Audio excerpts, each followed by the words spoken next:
Hello दोस्तों, तो कैसे हैं आप लोग। आई होप कि आप बहुत अच्छे होंगे। आपका बहुत बहुत स्वागत है हमारे यूट्यूब चैनल इंजीनियरिंग एक्सप्रेस पे। तो भाई, आज के सेशन में हम क्या करने वाले हैं। आज के सेशन में हम देखने वाले हैं how to make free body diagram. यानी कि जो हमारा जो आज का लेक्चर है वो किस चीज पे है, फ्री बॉडी डायग्राम कैसे बनाते हैं। तो इस वीडियो के अंदर हम क्या क्या देखेंगे, एकदम बेसिक से चालू करेंगे। कौन कौन से फोर्स हम देखते हैं, कैसे कैसे फ्री बॉडी डायग्राम बनता है, और एट द एंड हम क्या देखेंगे कि कैसे एग्जाम्पल पे वो वर्क होता है, हमको कैसे एग्जाम्पल फेस करने पड़ते हैं। ठीक है, तो इतनी गारंटी है कि आप मेरे साथ आधा एक घंटा बैठोगे। मुझे नहीं पता कि सेशन कितना जाने वाला है, जितना मेरे से होगा मैं उतना अच्छे से करने की इसको कोशिश करूंगा। ठीक है, तो आप जितनी भी देर मेरे साथ बैठेंगे इतनी गारंटी है कि आपको क्या होगा, जब आप पूरी क्लास करने के बाद उठेंगे तो आपको फ्री बॉडी डायग्राम बनाना जरूर आएगा। ठीक है, ये मेरी गारंटी है। आपसे ध्यान से बैठना, सारी चीजों को समझना। मैं ये नहीं बोल रहा हूँ कि मेरे से अच्छा कोई पढ़ाया ही नहीं है, मेरे से अच्छा कोई बताएगा ही नहीं, ये वो किसी को किसी से आपको कंपेयर नहीं करना है। इससे अच्छी वीडियो भी आपको मिल जाएंगी, इससे खराब वीडियो भी आपको मिल जाएंगी। लेकिन अगर आप यहाँ पे आए हो, यहाँ तक पहुंचे हो, मेरी ये बात सुन रहे हो, तो पूरी बात एंड तक सुनो। और एंड तक सुनने के बाद अगर वीडियो अच्छी लगे तो वीडियो में लाइक कर देना, सब्सक्राइब कर देना और कमेंट जरूर करके चले जाना। और अगर बुरी लगी हो, अच्छी समझ में ना आए, तो दो चार गाली लिख के चले जाना। ठीक है, तो करते हैं शुरुआत। सबसे पहले हमारे पास आता है free body diagram. Free body diagram क्या होता है कि आपके पास मान लो कोई ऑब्जेक्ट है। ठीक है, अब उस ऑब्जेक्ट के ऊपर क्या कर रहा है, इन्वायरमेंट चारों तरफ से फोर्सेस लग रहे हैं। कोई भी बॉडी है आपके पास यूनिवर्स में, कहीं भी कोई भी बॉडी है, उस पे क्या लग रहे हैं, आपस में फोर्स लग रहे हैं। उसी कारण वो क्या है, मोशन में है, उसी कारण वो इक्विलिब्रियम में है, उसी कारण वो रुकी हुई है। वो कुछ भी कर रही है, कोई भी एक्टिविटी कर रही है, वो किन चीजों के कारण कर रही है, वो फोर्सेज के कारण कर रही है। ठीक है, इतनी बात समझ में आ जाती है। फिर मैं बोलता हूं कि आपको फ्री बॉडी डायग्राम बनाना है। तो फ्री बॉडी डायग्राम बनाने के लिए हम क्या करते हैं, उस ऑब्जेक्ट से सारे इन्वायरमेंट को हटा देते हैं। समझ रहे हो मैं इन्वायरमेंट कैसे बोल रहा हूँ। जैसे मान लो कि आपके पास क्या था, ये ब्लॉक था। ठीक है, ये ब्लॉक था और एक ये ब्लॉक था। ठीक है, ये यहाँ पे बंधा हुआ था, ये यहाँ पे फोर्स लग रहा था, मतलब लाप लाप लाप बहुत कुछ इनके ऊपर लग रहा था। अब मैंने क्या बोला कि आपको इस ब्लॉक का फ्री बॉडी डायग्राम बनाना है। तो आपने क्या किया, इसको तो अलग से रख लिया, यानी कि इस चीज को अलग रख लिया और बाकी सब चीजों को क्या कर दिया, हटा दिया। और हटाने के बाद आपने क्या किया, इसका डायग्राम बनाया। किसका डायग्राम बनाया, जो भी इसके ऊपर फोर्सेस लग रहे थे उस इन्वायरमेंट के कारण उनका डायग्राम बनाया। तो उसको आप क्या बोल दोगे कि ये आपने क्या बना दिया, फ्री बॉडी डायग्राम बना दिया। आई बात समझ में। अब हम क्या देखते हैं, जब भी फ्री बॉडी डायग्राम बनाने हम बैठते हैं, हमारा मेनली इन चीजों से सामना होता है। वो क्या होते हैं, पहला होता है फोर्सेस और दूसरा होते हैं सपोर्ट। ठीक है, इन दो चीजों से हमारा सामना होता है। अब जो मैंने आपको यहाँ पे लिख रखा है, आप इसी क्रम को ध्यान में रखने की कोशिश करो। ठीक है, इससे क्या होगा, इससे आपको एंड तक समझ में आएगा कि किस टाइप से आपको फ्री बॉडी डायग्राम बनाने में आसानी होती है। ठीक है, तो यहाँ पे सबसे पहले हमारे पास हमारा सामना होगा वेट से, फिर हमारा सामना होगा नॉर्मल फोर्स से, फिर होगा फ्रिक्शन फोर्स से, फिर टेंशन से और फिर स्प्रिंग फोर्स से। ठीक है, इन सारी चीजों को मैं अलग से अभी आपको बताऊंगा। फिक्स सपोर्ट क्या होता है, हिंज सपोर्ट क्या होता है और रोलर सपोर्ट क्या होता है, ये सारी चीजों के बारे में हम डिस्कस करेंगे। कैसे कैसे ये फोर्सेस लगाते हैं और कैसे कैसे इनके बीच में काम होता है। ठीक है, तो सबसे पहले मैंने लिखा, यहाँ पे क्या लिखा, वेट लिखा। वेट किसके कारण लगता है, आपका वेट लगता है मास और ग्रेविटी के कारण। मास और ग्रेविटी के कारण लगता है। और वेट क्या होता है, वेट इक्वल टू होता है मास इंटू आपकी ग्रेविटी। आई बात समझ में, मास इंटू क्या होता है, ग्रेविटी। ठीक है, तो यहाँ पे क्या होगा, ये ब्लॉक रखा हुआ था अर्थ की क्या सरफेस पे, ये अर्थ सरफेस पे क्या रखा हुआ था, आपका ब्लॉक रखा हुआ था। और इसका मास क्या था, कुछ एम इसका मास था। ठीक है, इसका मास कितना था, m था। तो आपको क्या करना है, अब आपको कैसे पता लगेगा वेट कैसे लगता है। वेट हमेशा आपको पता है कि जो अर्थ की सरफेस है, जो अर्थ है वो हमेशा जिस भी ऑब्जेक्ट के अंदर मास होता है उसको अपनी ओर खींचती है। तो ये क्या करेगी, ये जो अर्थ है, हमने क्या किया, दोनों का अलग अलग डायग्राम बना लिया। हमको फ्री बॉडी डायग्राम बनाना है तो दोनों को अलग अलग कर दिया। अब यहाँ पे क्या होगा, अर्थ हमेशा इसको खींचेगी तो वेट हमेशा कैसे लगेगा, वेट हमेशा नीचे की तरफ लगेगा। और वेट क्या होता है, वेट इज इक्वल टू होता है एम। ठीक है जी, क्या होता है, ग्रेविटेशनल एक्सेलरेशन। हो गया काम इतना, वेट का हमको पता लग गया। ये कैसे लगेगा, हमेशा सरफेस की तरफ। कौन सी सरफेस की तरफ, अर्थ सरफेस की तरफ। आई बात समझ में। यही ब्लॉक यहाँ पे रखा होता इस एंगल पे, ठीक है, एक सेकेंड, अच्छा सा बनाते हैं।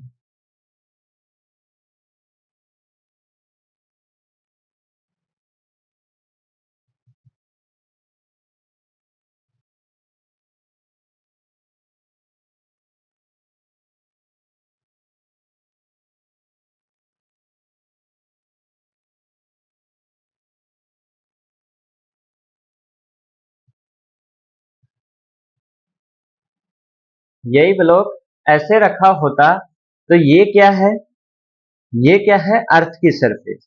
और ये वाली जो सरफेस है, इस पे ये क्या है, रखा हुआ है। अब कुछ लोग क्या करते हैं, वेट बोलते हैं कि सरफेस की तरफ लगेगा, तो वेट कैसे लगा देते हैं, ऐसे। ये क्या है, ये रॉन्ग तरीका है।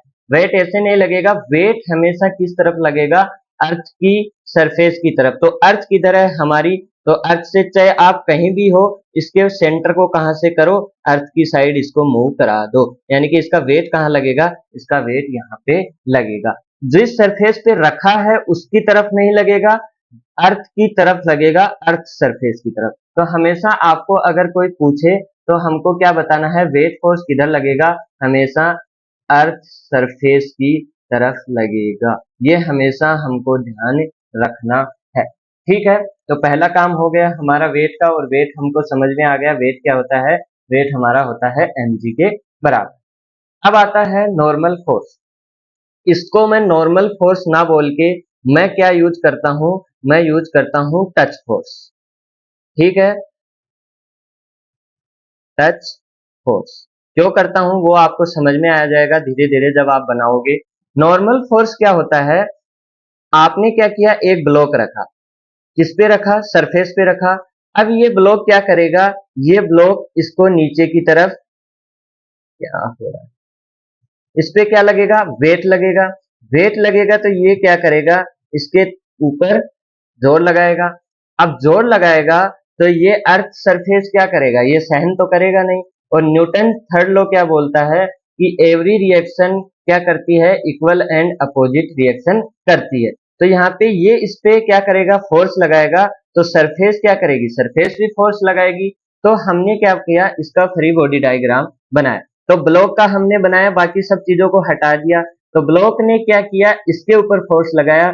तो हमको तो किसके ऊपर बनाना है, क्योंकि ब्लॉक पे लग रहे हैं उनका बनाना है। तो ब्लॉक पे वापस सरफेस लगाएगा, तो सरफेस लगाएगा तो उस पे कैसा फोर्स लगेगा, ऐसा फोर्स लगेगा, और उसको हमने एन नाम दे दिया। ठीक है, और अर्थ पे कैसा लगेगा, अर्थ पे लगेगा ऐसा।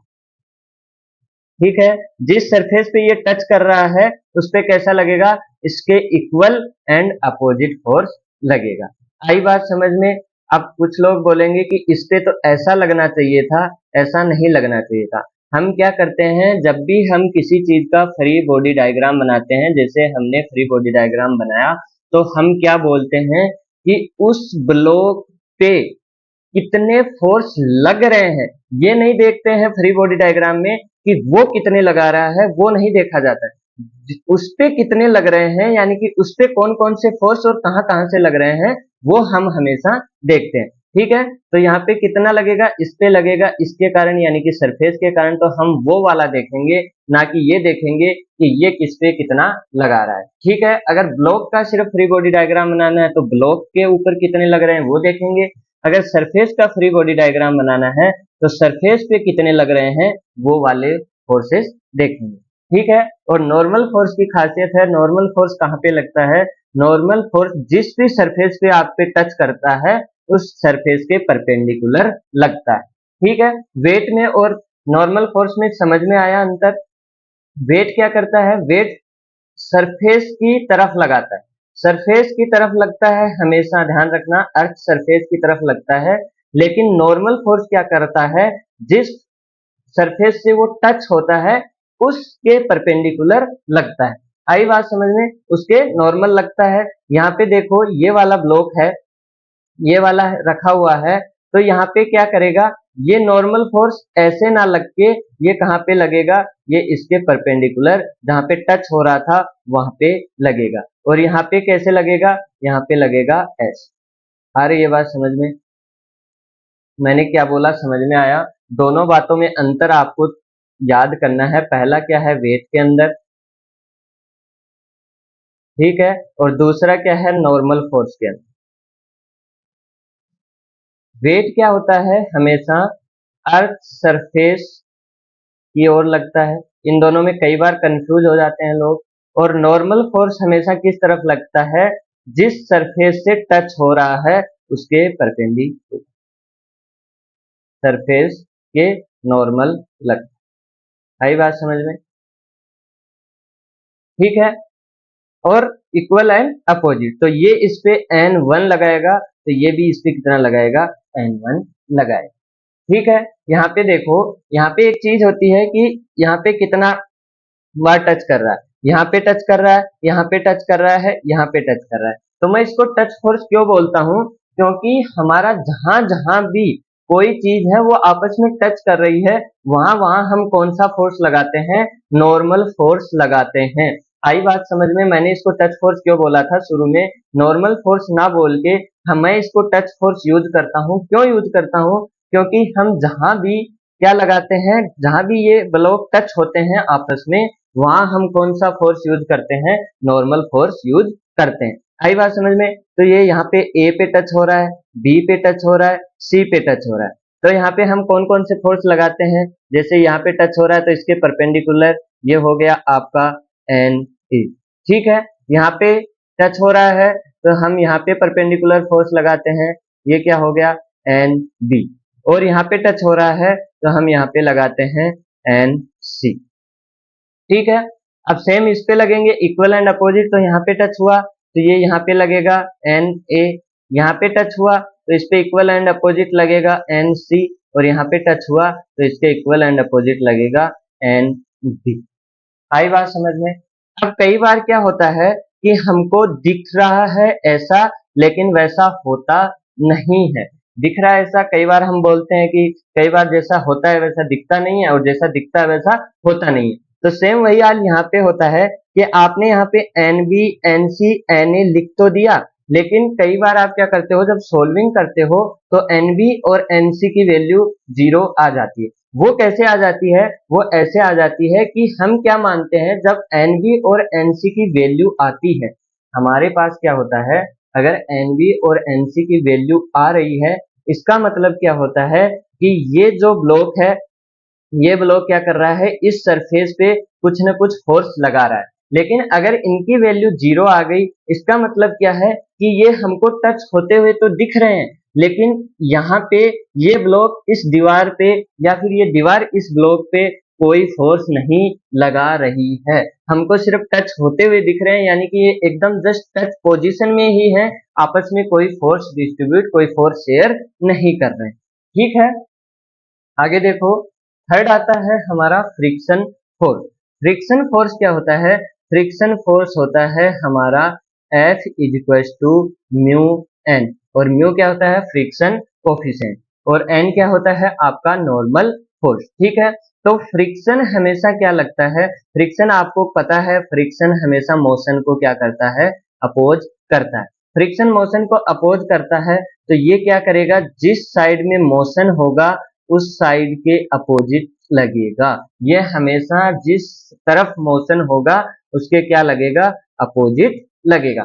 तो यहाँ पे देखो ये वाला ब्लॉक है, अब यहाँ पे क्या होगा, इधर पी फोर्स लग रहा है, पी फोर्स लग रहा है, इसका मतलब ये ब्लॉक किधर मूव करने की कोशिश करेगा, ये ब्लॉक इधर मूव करने की कोशिश करेगा, और इधर मूव करने की कोशिश करेगा तो यहाँ पे इस ब्लॉक ने इधर मूव करने की कोशिश करी तो इस सरफेस पे किधर फोर्स लगेगा, फ्रिक्शन फोर्स लगेगा, वो किधर लगेगा, इधर लगेगा। ठीक है, इस पे इधर लगा तो फ्रिक्शन फोर्स क्या लगेगा, इक्वल एंड अपोजिट, तो सरफेस पे फ्रिक्शन किधर लगेगा, सरफेस पे फ्रिक्शन फोर्स इधर लगेगा। आई बात समझ में? इसमें कुछ ज्यादा है नहीं ऐसा। ठीक है, यहाँ पे है ब्लॉक, यहाँ पे ये ब्लॉक मान लो नीचे जा रहा है, नीचे जा रहा है तो यहाँ पे क्या होगा, जो सरफेस है इधर जा रहा है ब्लॉक, तो ब्लॉक पे इक्वल एंड अपोजिट फोर्स लगेगा, तो वो कैसा लगेगा, ऐसा लगेगा, और इस वाली सरफेस पे कैसा लगेगा, ऐसा लगेगा। ठीक है, और ये कैसे होंगे, इक्वल एंड अपोजिट होंगे। ये देखो यहाँ पे है, ये ब्लॉक है और ये ब्लॉक है। अब इस ब्लॉक को क्या कर रहे हैं, पी फोर्स से खींच रहे हैं, तो इसको पी फोर्स से खींच रहे हैं तो ये ब्लॉक क्या होगा, आगे की तरफ मूव करेगा, आगे की तरफ मूव करेगा तो इस पे एक सरफेस फ्रिक्शन लगाएगा, और इधर ये क्या है, बंधा हुआ है, तो यहाँ पे ये वाला क्या करेगा, फोर्स लगाएगा, तो यहाँ पे ये इधर मूव करने की कोशिश करेगा तो इस पे इक्वल एंड अपोजिट इधर फोर्स लगेगा, फ्रिक्शन फोर्स इधर लगेगा, और ऊपर वाली सरफेस के कारण क्या लगेगा, इधर की तरफ फ्रिक्शन फोर्स लगेगा। ठीक है, अब इस पे इधर लग रहा है तो ये वाले ब्लॉक पे किधर लगाएगा, ये इस वाले ब्लॉक पे इधर फ्रिक्शन फोर्स लगाएगा, इक्वल एंड अपोजिट, और इस वाली सरफेस पे किधर फोर्स लगाएगा, इधर फोर्स लगाएगा, इक्वल एंड अपोजिट। ठीक है, तो फ्रिक्शन फोर्स का हमेशा क्या ध्यान रखना है, फ्रिक्शन फोर्स किसके बराबर होता है, F equals to mu N. ठीक है, और ये क्या लगता है, हमेशा मोशन के अपोजिट।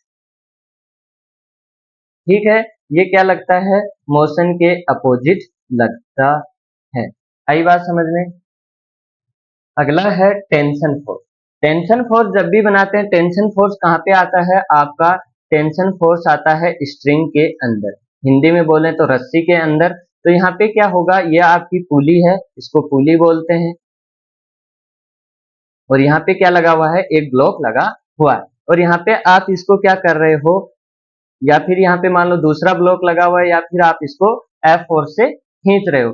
तो जब भी हम क्या करते हैं, स्ट्रिंग का फ्री बॉडी डायग्राम बनाते हैं, जब भी हम क्या करते हैं, रस्सी का फ्री बॉडी डायग्राम बनाते हैं, तो हम उसको हमेशा टेंशन में ही लेते हैं। हम उसको कैसे लेते हैं, हमेशा टेंशन में ही लेते हैं, यानी कि हमेशा हम कैसा मानते हैं कि ये फोर्स क्या हो रहा है, बाहर की साइड ही जा रहा है, इसको हमने T1 नाम दे दिया, और ये वाला भी क्या हो रहा है, बाहर की साइड ही जा रहा है, इसको हमने T2 नाम दे दिया। और इधर क्या होता है, इधर हमने खींचा तो यहाँ पे क्या होगा, T1, हाँ T1 होगा, क्योंकि इक्वल एंड अपोजिट। ठीक है, अब एक कॉन्सेप्ट होता है, अगर आपकी रस्सी एक ही है, एक ही रस्सी को आपने दो जगह से काटा है, तो उस रस्सी में टेंशन क्या होगा, सेम होगा, जब तक इस पुली के ऊपर कोई फ्रिक्शन ना आ जाए। जब तक पुली पे फ्रिक्शन ना आएगा, अगर पुली पे यहाँ पे फ्रिक्शन लगा हुआ है, फ्रिक्शन लगा हुआ है, तब तो क्या होगा, T1 एंड T2 होगा। लेकिन अगर पुली पे फ्रिक्शन नहीं है तो दोनों साइड टेंशन क्या होगा, T1 होगा। ठीक है, अगर रस्सी हमारी कितनी है, सिर्फ एक ही रस्सी है। ओके, आई बात समझ में? और हमेशा कैसे लगेगा, बाहर की साइड लगेगा। जहां भी आपकी रस्सी है, यहाँ पे देखो ये वाली रस्सी है, तो आपने इसका क्या किया, फ्री बॉडी डायग्राम बनाया, तो ये वाली रस्सी आपने यहाँ से काट दी, ये वाली रस्सी आपने यहाँ से काट दी। ठीक है, और इधर वाली रस्सी को आपने ऐसे काट दिया, और ये ब्लॉक वाली रस्सी आपकी ऐसे। ठीक है, एक बार आपने यहाँ से काटा, यहाँ से काटा, और यहाँ से काट दिया। यहाँ से काटने के बाद आपने क्या देखा कि इस वाली पे टेंशन किधर मानोगे आप, इधर मानोगे। ठीक है, इस वाली पे टेंशन किधर लगेगा, हमेशा बाहर की साइड लगाना है, खींचना, कभी ऐसा नहीं लगाना है कि ये है तो ऐसा लगा दिया, नहीं, जिस तरफ ये कटी हुई है उस तरफ लगाना है। ठीक है, इधर लगाया, इधर लगाया, और इधर लगाया, और इस पे कहाँ लगेगा, इधर लगेगा। ठीक है, अब आता है स्प्रिंग फोर्स। स्प्रिंग फोर्स कहाँ पे लगता है, आपका स्प्रिंग पे लगता है, और वो क्या होता है, F equals to KX। X क्या होता है, उसके अंदर कितना इलोंगेशन हुआ है, कितना कंप्रेशन हुआ है, और एफ क्या होता है, कांस्टेंट होता है। ठीक है, स्प्रिंग कांस्टेंट होता है। कैसा दिखता है, ये है, और ये क्या लगा हुआ है, एक ब्लॉक लगा हुआ है। ये ब्लॉक लगा हुआ है, तो यहाँ पे क्या होगा, सेम एज आप इसको किसको ट्रीट करना है, रस्सी की तरह। रस्सी क्या करती है, जैसे भी अभी मैंने बताया कि यहाँ पे बाहर की तरफ लगाना है, वैसे ही यहाँ पे भी क्या करना है, आपको बाहर की तरफ लगाना है। ठीक है, और यहाँ पे ब्लॉक है, तो ये क्या होगा, ये ब्लॉक इसको ऐसे खींचेगा। ठीक है, आई बात समझ में। ये फोर्स लगता कैसे है, इसको जान लो। अब कुछ लोग रट लेंगे कि बाहर की तरफ लगाना है, इसका लॉजिक समझो। लॉजिक क्या है कि आपने क्या किया, इस रस्सी के ये ब्लॉक बांधा हुआ था। अब इस ब्लॉक में कुछ वेट था। अब वेट था तो ये क्या करेगा, ये जो रस्सी थी, ये रस्सी तो क्या करेगी, इसको अपनी ओर खींचने की कोशिश करेगी, कुछ ऐसे खींचने की कोशिश करेगी, और ये ब्लॉक क्या करेगा, उस रस्सी को अपनी ओर खींचने की कोशिश करेगा। मतलब ये इसको ऐसे खींचने की, यानी कि नीचे लाने की क्या करेगा, कोशिश करेगा। समझ में आई बात। रस्सी अपनी साइड से क्या कर रही है कि मैं इसको जाने नहीं दूंगी, यानी कि वो इसको कैसे खींचना चाहेगी, ऊपर खींचना चाहेगी, और ब्लॉक रस्सी को कैसे खींचना चाहेगा, नीचे खींचना चाहेगा। अब हमको रस्सी का फ्री बॉडी डायग्राम बनाना है, तो मैंने क्या बोला था, अगर जिस चीज का फ्री बॉडी डायग्राम बनाते हैं उस पे कैसे फोर्स लग रहा है, वो हम क्या करते हैं, शो करते हैं। तो रस्सी को क्या कर रहा है, ब्लॉक खींचना चाह रहा है। तो ब्लॉक रस्सी को खींचना चाह रहा है, तो वो किस तरफ खींचना चाह रहा है, ऐसे खींचना चाह रहा है, और ऐसे खींचना चाह रहा है, तो इस पे फोर्स किधर लगेगा, इधर लगेगा, जैसा मैंने बनाया। ठीक है, और यहाँ पे क्या होगा, ब्लॉक का फ्री बॉडी डायग्राम बनाएंगे, तो ब्लॉक को रस्सी क्या कर रही है, अपनी तरफ खींचने की कोशिश कर रही है, मतलब ऊपर की तरफ खींचने की कोशिश कर रही है। तो कैसा लगेगा, टेंशन, जैसा मैंने लगाया। ठीक है, सेम एज स्प्रिंग में होता है। स्प्रिंग क्या करेगी, स्प्रिंग, ये ब्लॉक क्या करेगा, इसका कुछ वेट होगा, तो ब्लॉक क्या करेगा, इस स्प्रिंग को नीचे खींचने की कोशिश करेगा, नीचे खींचने की कोशिश करेगा ऐसे, और स्प्रिंग क्या करेगी, ब्लॉक को बोलेगी नहीं नहीं नहीं, ऊपर आओ। तो ये क्या करेगा, स्प्रिंग क्या करेगी, इसको ऊपर खींचने की कोशिश करेगी। तो जैसे मैंने बनाए हैं वैसे क्या बन जाएंगे, इसके फ्री बॉडी डायग्राम बन जाएंगे। ठीक है, अब आते हैं सपोर्ट। सपोर्ट में पहला सपोर्ट हम पढ़ते हैं फिक्स सपोर्ट। फिक्स सपोर्ट आपको कैसा दिखता है, फिक्स सपोर्ट आपको ऐसा दिखता है। ठीक है, कैसा दिखता है, ऐसा दिखता है। अब क्या होगा, ओहो, ठीक है, ऐसा दिखेगा। यहाँ पे हमारे पास हमेशा तीन फोर्स लगते हैं, तीन चीजें लगते हैं।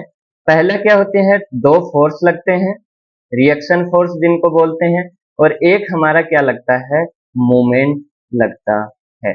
ठीक है, तो यहाँ पे क्या होगा,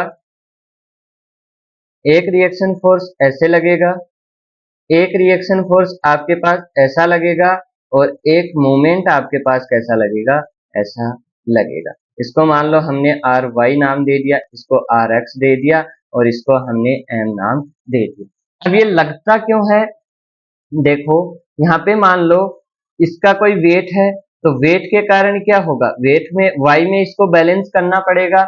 अगर मान लो इस पे कोई फोर्स लग रहा था, वो बात की बात है, वो सब छोड़ो। ठीक है, तो उसके लिए हमको वाई और एक्स में इसको बैलेंस करना पड़ेगा। अब इस वेट के कारण क्या करेगी, ये ऐसे घूमने की कोशिश करेगी, ये ऐसे घूमने की कोशिश करेगी, तो हमको तो क्या करना है, इसको फिक्स रखना है। फिक्स रखने के लिए इसके ऊपर क्या लगेगा, एक मूवमेंट लगेगा, और वो मूवमेंट क्या करेगा, इसको, इस वाले मूवमेंट को क्या कर देगा, बैलेंस कर देगा, जिससे ये क्या रहेगी, एकदम फिक्स कंडीशन में रहेगी। एकदम किस कंडीशन में रहेगी, फिक्स कंडीशन में। तो जहां भी आपको फिक्स सपोर्ट दिखे, वहां पे हमको कौन कौन से फोर्स लगा देने हैं, ये आर एक्स लगा देना है, आर वाई लगा देना है, और मूवमेंट लगा देना है। इनको हम क्या बोलते हैं, रिएक्शन फोर्स बोलते हैं।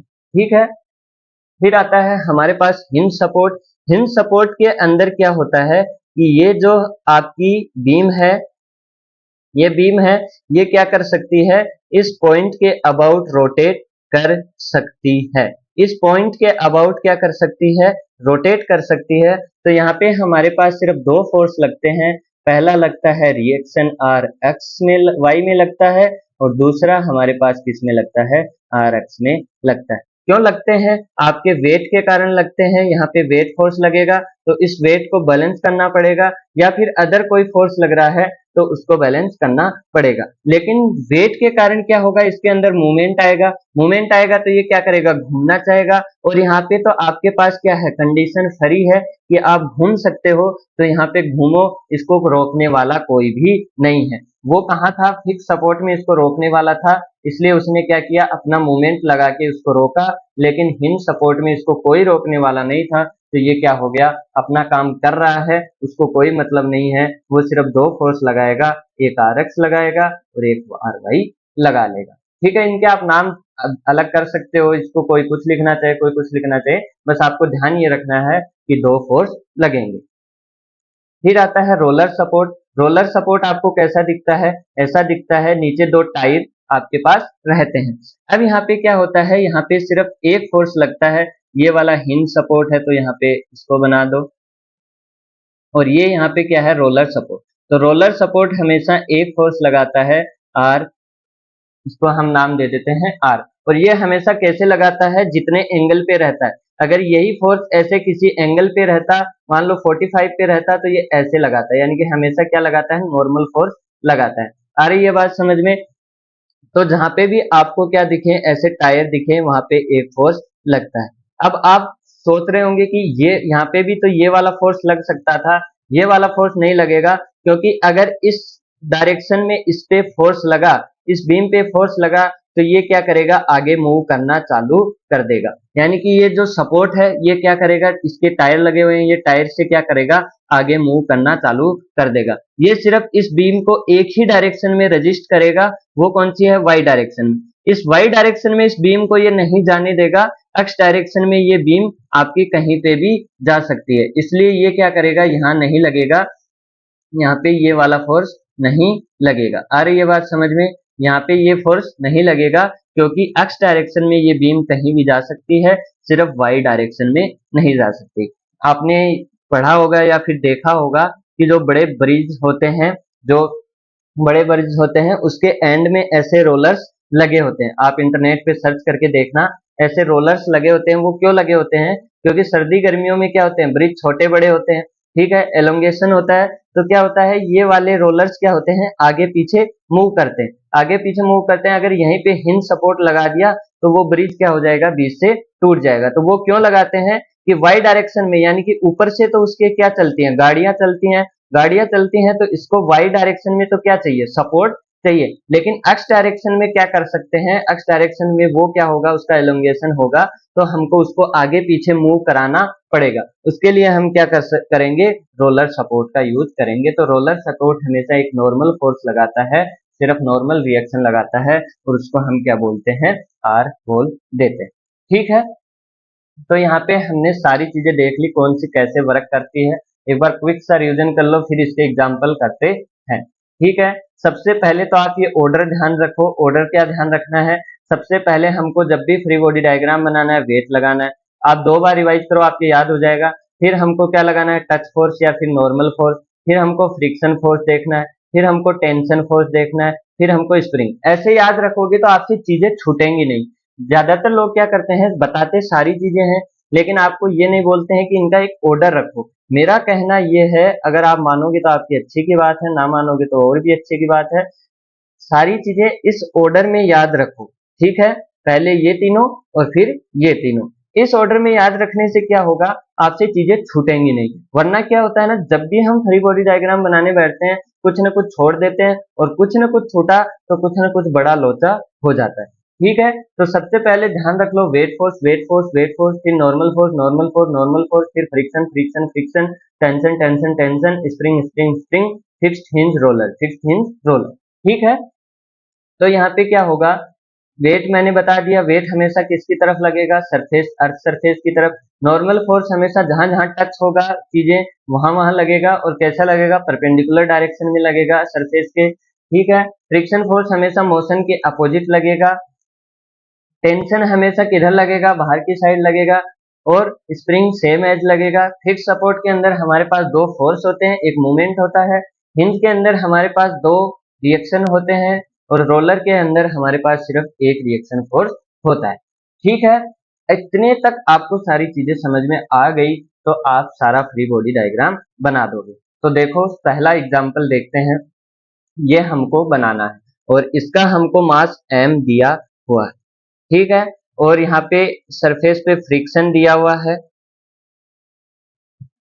जो जो चीजें दी हुई है वो मैं बता देता हूँ। फ्रिक्शन दिया हुआ है और ये क्या कर रही है, ये आपकी ऐसे मूव करने की कोशिश कर रही है, यानी रोटेट करके ये नीचे आने की कोशिश कर रहा है और ये आगे जाने की कोशिश कर रहा है। कोशिश कर नहीं रहा, कर ही रहा है, मूव कर ही रहा है। तो हमको इसका फ्री बॉडी डायग्राम बनाना है। अब देखना चीजें कितनी आसान होंगी, जो ऑर्डर मैंने बताया है उस हिसाब से चलते हैं। सबसे पहले मैंने क्या बताया था, क्या लगाओ, वेट फोर्स। अब चीजें मेरे याद हैं तो आपके भी याद हो ही जाएंगी, इतनी तो आप समझ के चलो।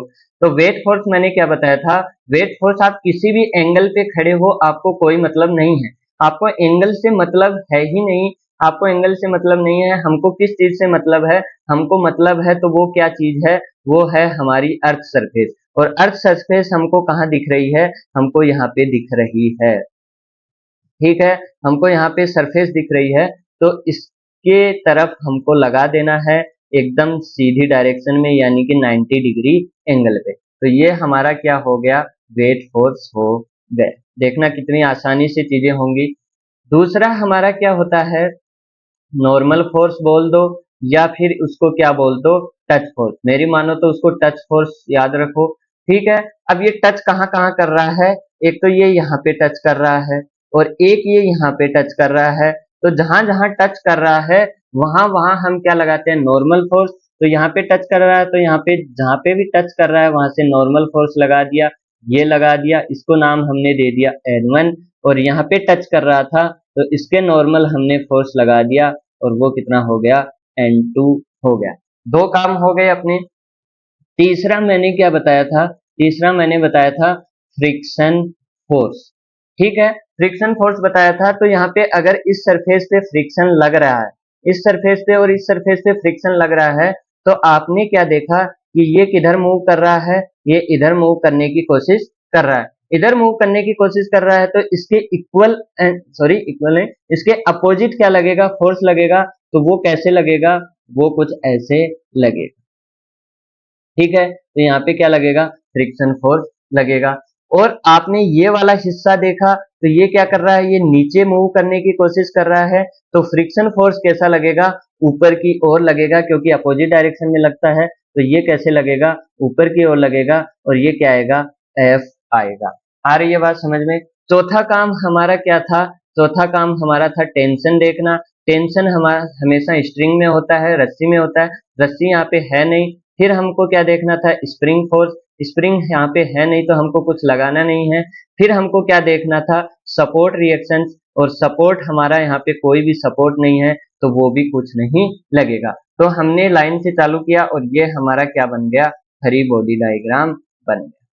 अरे ये बात समझ में, कितनी आसानी से फ्री बॉडी डायग्राम बन गया। मैंने बताने में समझाने में मेरे को इस फ्री बॉडी डायग्राम को 3 मिनट लगे हैं, तो सोचो अगर आप खुद से बनाने बैठोगे तो इसके अंदर आपको मुश्किल से 10-15 सेकंड लगेंगे। ठीक है, एक और एग्जांपल देखो। ये दो ब्लॉक रखे हुए हैं, दोनों को मास m है, यहाँ पे ये टच हो रहे हैं। ठीक है, तो यहाँ पे बनाओगे तो सबसे पहले क्या लगाएंगे, ध्यान से देखना। सबसे पहले हमारा क्या था, वेट फोर्स लगाना। तो यहाँ पे हमने क्या लगाया, वेट लगाया। इस पे भी क्या लगेगा, वेट लगेगा। ठीक है, अब क्या लगता है, दूसरा हमारा नॉर्मल फोर्स बोलो, और मेरी मानो तो क्या बोलो, टच फोर्स बोलो। तो यहाँ पे ये कहाँ कहाँ टच कर रहा है, पहला ये यहाँ पे टच कर रहा है तो यहाँ पे हमने इस पे फोर्स लगा दिया और वो कितना लग गया, नॉर्मल फोर्स लग गया, उसको हमने नाम दे दिया N1। फिर ये यहाँ पे टच कर रहा है तो इसको हमने नाम दे दिया N2, एक परपेंडिकुलर लगेगा। और यहाँ पे टच कर रहा है तो हमने इसको नाम दे दिया N3। ठीक है, अब ये इस पे N3 लगा रहा है तो इस वाले ब्लॉक पे ये कितना लगाएगा, इक्वल एंड अपोजिट लगाएगा और वो भी कितना लगेगा, N3 लगेगा। यहाँ पे क्या हो रहा है, ये टच कर रहा है, टच कर रहा है तो यहाँ पे नॉर्मल फोर्स लगेगा तो यहाँ पे ये लगा और इसको हमने नाम दे दिया N4। आई बात समझ में?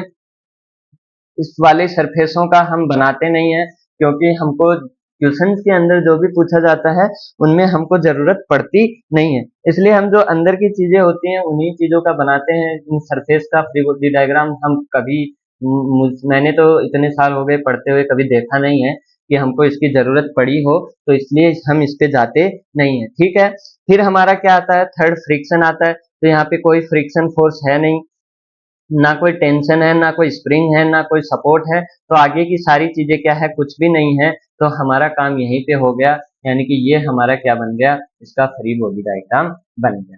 ठीक है, आ रही है बात समझ में? एक और एग्जांपल देखो जो मैंने ऊपर लिया भी था, लेकिन वहां में हमने सिर्फ स्ट्रिंग का ही देखा था।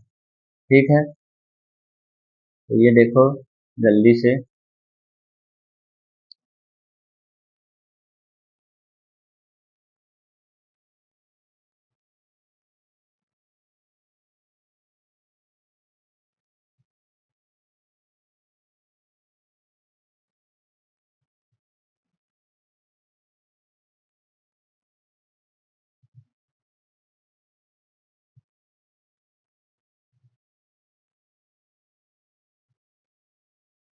ठीक है, अब यहाँ पे क्या हो रहा है, यहाँ पे एक स्ट्रिंग लगी हुई है, इसका मास m है, इसका मास m है।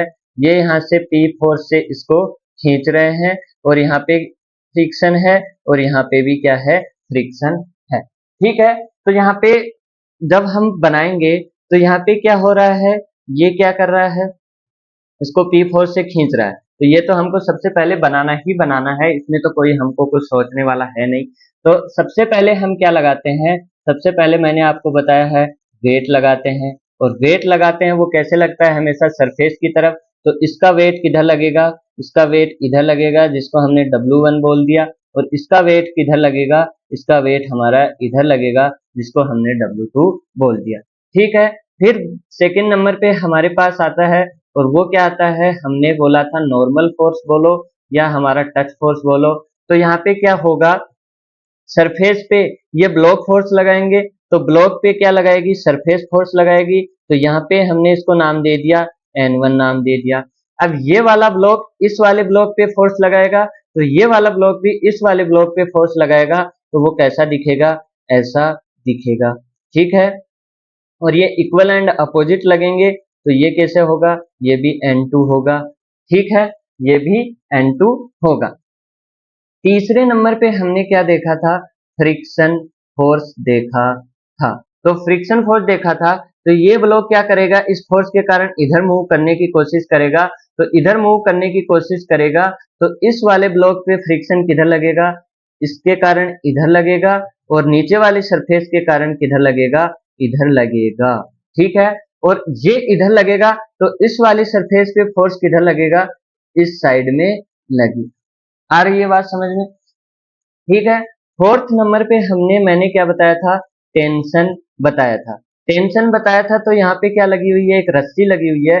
अगर इस रस्सी को आप काटोगे तो ये क्या देखोगे कि ये वाली रस्सी क्या कर रही है, इस ब्लॉक को अपनी ओर खींचने की कोशिश कर रही है, और ब्लॉक क्या कर रहा है, इस रस्सी को अपनी ओर खींचने की कोशिश कर रहा है। अब कुछ लोग बोलेंगे कि ब्लॉक तो रखा हुआ है, ये क्यों कोशिश करेगा, इस पे तो कुछ फोर्स ही नहीं लग रहा है।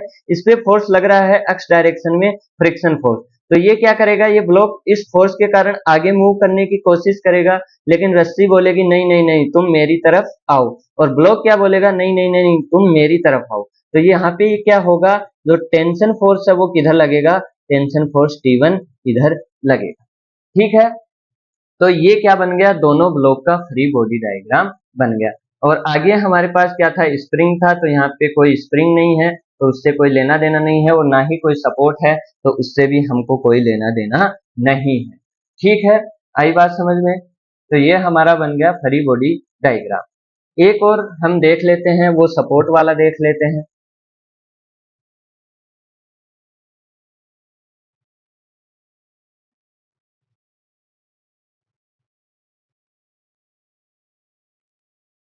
ठीक है, यहाँ पे आपका क्या लगा हुआ है, हिंज सपोर्ट लगा हुआ है। यहाँ पे आपका क्या लगा हुआ है, रोलर सपोर्ट लगा हुआ है, और यहाँ पे आपके कुछ फोर्स F1 एंड F2 लगे हुए हैं, और यहाँ पे आपका क्या लगा हुआ है, इसका हमारे पास M मास। ठीक है, तो सबसे पहले हम क्या लगाते हैं, सबसे पहले हमारा काम होता है वेट लगाने का। ठीक है, तो यहाँ पे वेट है, तो हमने क्या लगाया, यहाँ पे वेट लगा दिया W, और यहाँ पे ये फोर्सेज पहले से लगे हुए थे, तो वो तो आपको लगाने ही लगाने हैं, उसका कोई ऑर्डर नहीं है, वो तो आप सबसे पहले ही लगा सकते हो। ठीक है, दूसरा क्या है, टच पॉइंट। तो यहाँ पे एक चीज ध्यान रखना, यहाँ पे टच पॉइंट मत बना देना, जहाँ पे आपके सपोर्ट लगे हुए हैं ना, वहां पे कोई टच पॉइंट नहीं होता है, वो सिर्फ सपोर्ट ही होते हैं, वो अपने फोर्स खुद लेके आते हैं। ठीक है, तो वहां पे आपको नॉर्मल फोर्स नहीं लगा देना है। यहाँ पे हिंज है, तो वो हिंज अपने फोर्स अपने आप ले आएगा, वो नॉर्मल वगैरह वो सब चीजें अपने आप से ले आएगा। ठीक है, तो यहाँ पे नॉर्मल फोर्स आपका है नहीं, तो वो हमको लगाना नहीं है। तीसरा फ्रिक्शन, तो फ्रिक्शन फोर्स यहाँ पे है नहीं, तो वो हमको लगाना नहीं है। टेंशन यहाँ पे है नहीं, तो हमको टेंशन लगाना नहीं है। ठीक है, और हमारे पास स्प्रिंग है नहीं, तो स्प्रिंग नहीं लगाना है। फिर आता है सपोर्ट, तो सपोर्ट के अंदर हमारे पास सबसे पहला सपोर्ट आता है, वो कौन सा सपोर्ट आता है, हिंज सपोर्ट। तो हिंज सपोर्ट यहाँ पे है नहीं, सॉरी फिक्स सपोर्ट, तो फिक्स सपोर्ट है नहीं, तो हिंज सपोर्ट आता है दूसरे नंबर पे। तो हिंज के लिए हमारे पास क्या होगा, ये वाला हिंज सपोर्ट हमको दिखाई दे रहा है। तो हिंज सपोर्ट हमेशा दो फोर्स लेके आता है, एक आर वाई में लेके आता है और एक आर अक्ष में लेके आता है, तो वो हमने दोनों बना दिए। थर्ड नंबर पे आता है हमारे पास रोलर सपोर्ट, और रोलर सपोर्ट क्या करता है, ये हमको रोलर सपोर्ट दिख रहा है, और रोलर सपोर्ट हमेशा एक रिएक्शन फोर्स लेके आता है, और वो हमने क्या बना दिया, आर बना दिया। तो ये क्या बन गया, इसका फ्री बॉडी डायग्राम बन गया। ठीक है, तो ये था सारा फ्री बॉडी डायग्राम का खेल। मैंने अपनी साइड से पूरी कोशिश करी है आपको अच्छे से समझाने की, आपको अच्छे से बताने की। इससे आसान तरीका मुझे नहीं लगता अब तक किसी ने बताया होगा, जहाँ तक मैंने देखा है, क्योंकि मैंने अपने वे में जैसे मैंने सीखा है वैसे मैंने आपको बताने की कोशिश करी। ठीक है, तो इस क्रम में आप चलेंगे, इस टाइप से आप चलेंगे, तो मुझे नहीं लगता आपको फ्री बॉडी डायग्राम बनाने में कोई दिक्कत होगी और कोई गलती होगी, क्योंकि इस केस से ऐसे चलने से गलती होने के चांसेस बहुत कम हो जाते हैं। ठीक है, तो आज के लिए इतना ही रखते हैं। अगर वीडियो अच्छी लगी हो, चीजें समझ में आई हो, जो मैंने शुरू में बात बोली थी कि एट द एंड आप फ्री बॉडी डायग्राम बना पाओगे, तो अगर आपसे बन रहा है, चीजें समझ में आई हो, तो वीडियो को लाइक कर देना, चैनल को सब्सक्राइब कर देना, और कमेंट बॉक्स में प्यारा सा कमेंट जरूर कर देना। मिलते हैं अगले वीडियो में, तब तक के लिए हंसते रहो, खेलते रहो, पढ़ते रहो, भगवान को याद करते रहो, लोगों की हेल्प करते रहो। मिलते हैं अगले वीडियो में, तब तक के लिए जय हिंद, जय भारत।